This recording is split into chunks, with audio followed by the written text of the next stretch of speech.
欢喜过了一个年，不过今年综合所得税申报嘛开始要面对。其中为了满足纳税人，特别是夫妻之间会当保障彼此收入的状况，要因为报税不得已煞来公开需求，所以包括所得加扣除价的资料爱分开提供，或者是就医的记录不爱提供等等。南区国税局表示，3月10号进前爱记的申请。第一项呢，就是你可以申请你跟配偶的所得跟扣除额资料分开提供。好，那第二项呢，你可以申请你满20岁以上的子女或者是直系亲属，或者是你的兄弟姐妹，你的所得资料跟扣除额资料要分开提供。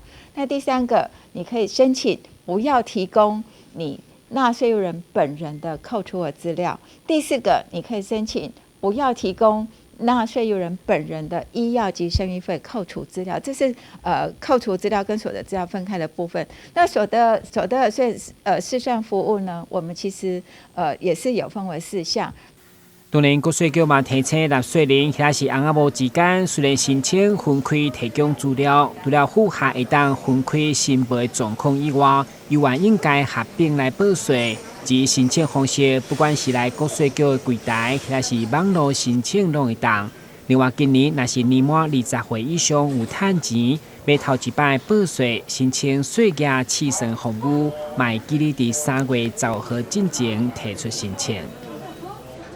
也记得在2月15号到3月15号这段时间，你如果要提供所得资料，记得要来申请。我们一定会用电脑帮你算好，直接把我们的核定通知书直接寄到您手上。那你只要有一个按确认的动作，一指神功就可以完成申报了。虽然报税要分开提供资料，或是第一摆报税需求等申请，拢爱伫3月10号之前。不过一旦过期，5月也是当直接透过线顶来申报。